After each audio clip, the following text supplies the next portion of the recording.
Il n'est plus à présenter. Il a été parmi nos invités de cette année avec beaucoup d'innovations. Comme on l'a dit, ici, on partage aussi des innovations et des expériences. Il s'appelle Doudou Lekata.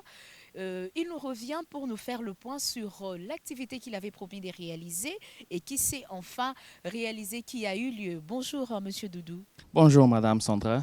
Alors, on commence d'abord par Junior Class qui a eu lieu comme prévu et la grande présentation s'est enfin déroulée. Oui, la junior class a eu lieu c'était pendant le mois d'août. Les enfants ont travaillé pendant le mois d'août.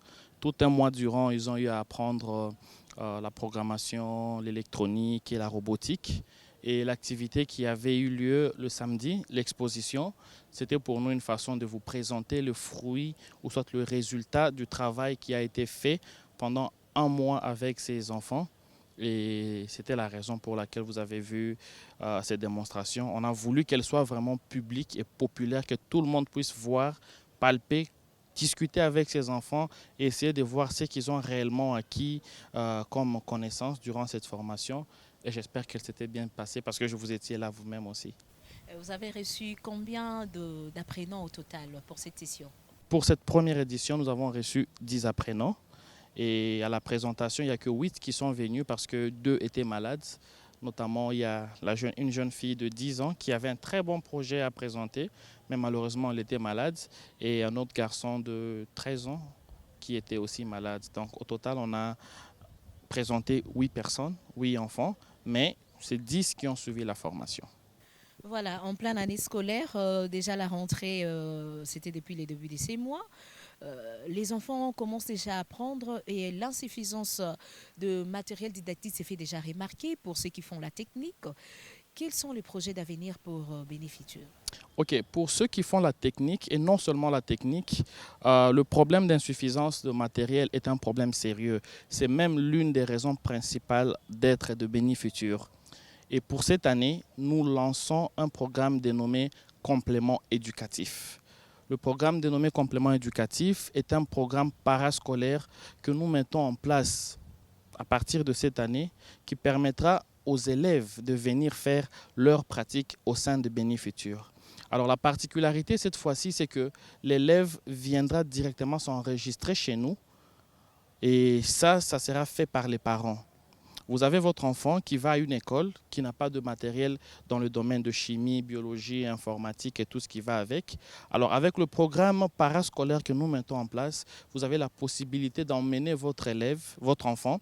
Nous allons l'inscrire et nous allons prendre le programme national, tout ce qui est prévu comme manipulation à faire et nous allons lui faire faire ces manipulations tout au long de l'année. Et vous ne pensez pas que ça va pas déranger l'élève, son programme de l'école et le programme d'apprentissage externe?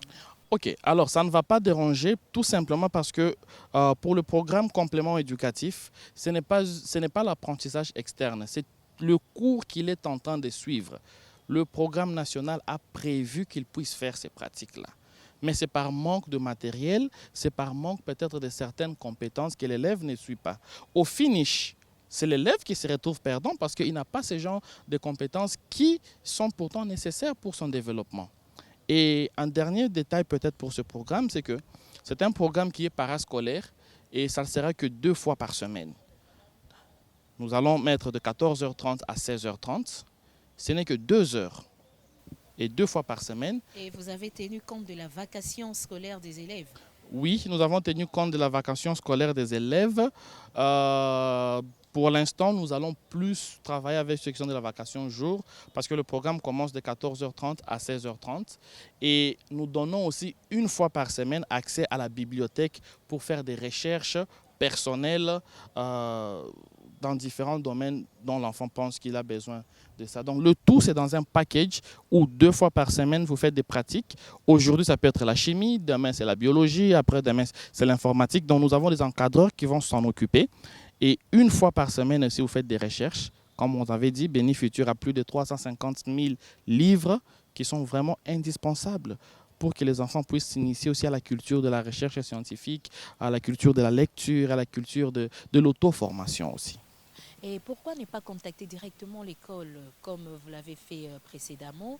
Et est-ce que vous allez déplacer le laboratoire encore vers les élèves ou les élèves doivent venir vers Bénéfutur? Pour le programme complément éducatif Bénéfutur est une école à part entière. Nous sommes une école à part entière. Nous allons bien sûr contacter les écoles parce que nous travaillons toujours en collaboration avec les écoles. Une partie de notre confiance vient de la confiance qui nous a été faite par les promoteurs, les préfets des écoles. Nous allons toujours travailler en collaboration avec eux, mais nous n'avons qu'un seul laboratoire. On ne sait pas déplacer ce laboratoire dans toutes les écoles. Et l'expérience que nous avons faite l'année passée, c'est qu'il y a des écoles qui ont amené les élèves une ou deux fois pour faire la pratique, alors que le programme national prévoit que l'élève doit passer au moins 30 séances de pratique. Alors vous vous rendez compte, ça devient un peu comme juste un projet flashy où l'élève vient, il fait la pratique une ou deux fois, on sort des photos et tout, mais au finish, on n'est pas sûr et certain que l'élève a vraiment fait ce qu'il était censé faire.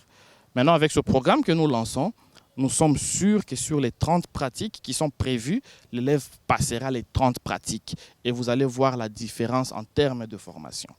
Et vous avez déjà contacté combien d'écoles parce qu'il faut partir toujours de l'école pour avoir les élèves.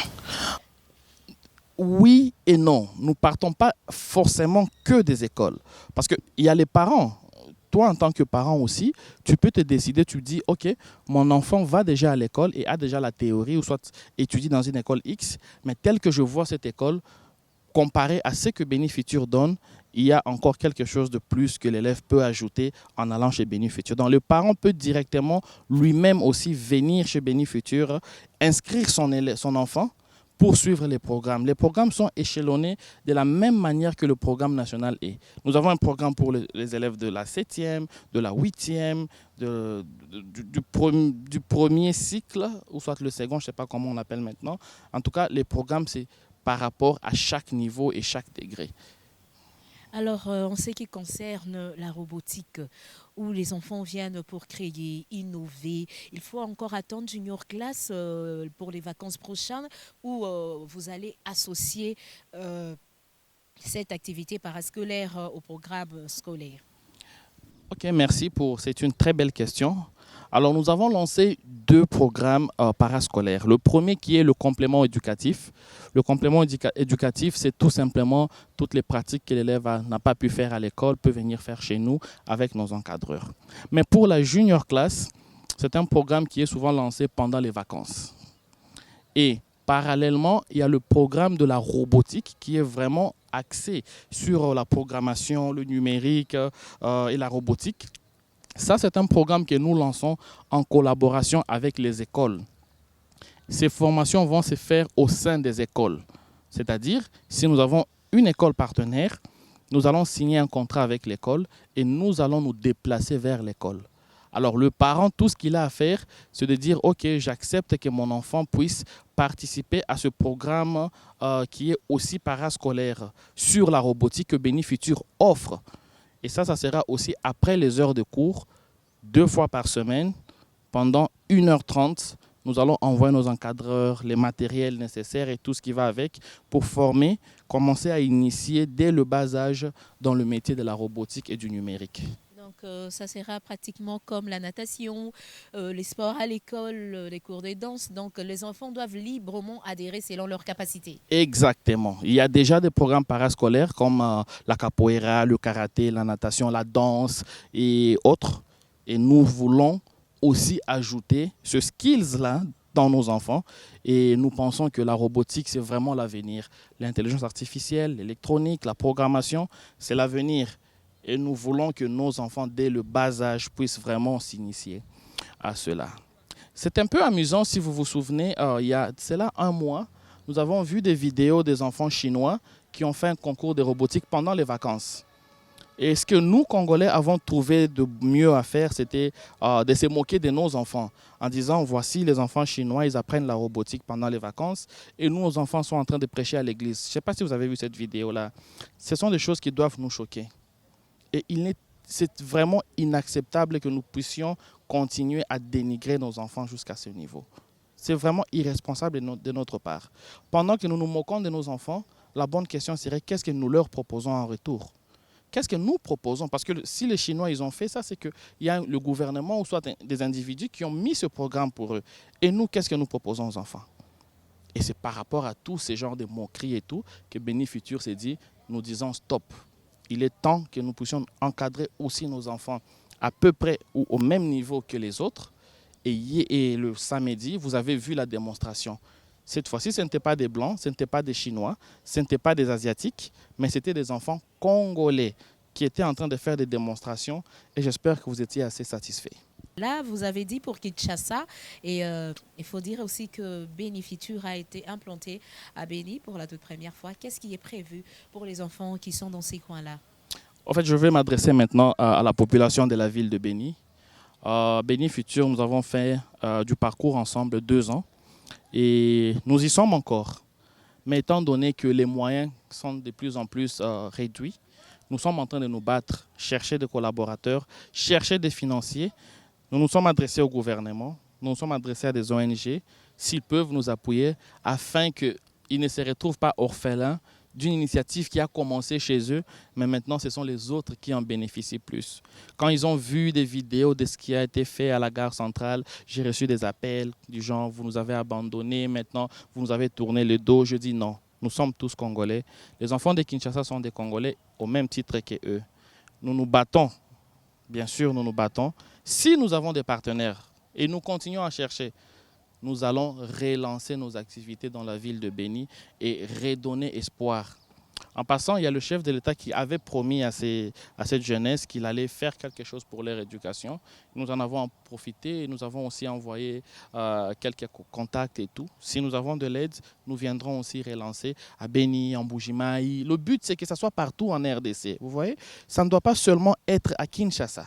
Nous devons avoir ce genre d'activités en Bujimaï, à Kananga, Chikapa, à Gemena, Gbadolite, Monkoto, un peu partout. C'est comme ça qu'il y aura ce développement du pays. S'il est seulement à un seul endroit, le gap, ou soit la fracture numérique ou la fracture intellectuelle, ne va pas cesser ne va pas se réduire. Elle va continuer à s'étendre.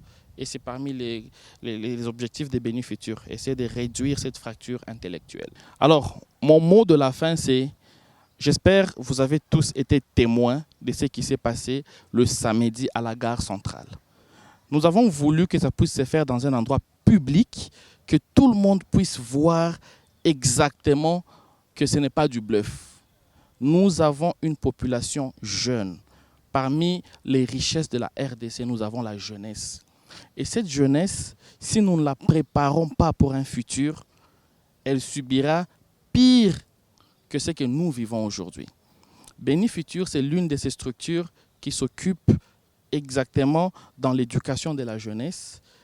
Nous sommes en train de casser des mythes, madame. Et certains mythes, comme entre autres, seuls les Blancs peuvent faire, seuls les Européens, seuls les Chinois, ont été cassés hier. Alors, ayant vu cet élan, nous demandons aux décideurs, nous demandons aux responsables politiques, des acteurs culturels, socioculturels et à toute personne de bonne volonté de venir nous aider, qu'ensemble nous puissions mettre la main dans la pâte et continuer à proposer des structures ou des formations qui seront utiles pour notre jeunesse dans les défis qui les attendent demain. Nous devons préparer un monde meilleur et nous pensons que ça ne passe que par l'intellect. Il est temps de mettre en place des structures innovantes pour pousser cette jeunesse à ressortir leur créativité, leur ingéniosité, parce que nous croyons en vous. Merci pour les parents qui nous ont envoyé les enfants. Merci pour nos partenaires et merci à vous, madame, pour l'invitation. Merci, Monsieur Doudou Lekata, de participer à la formation du génie congolais et surtout le tout petit qui sont naturellement abandonnés à leur triste sort. Ils apprennent que c'est qu'ils rencontrent dans leur école et vous avez apporté en plus la balle est lancée dans le camp des décideurs pour pouvoir mettre la main dans la pâte et soutenir cette initiative. Merci. Merci, madame.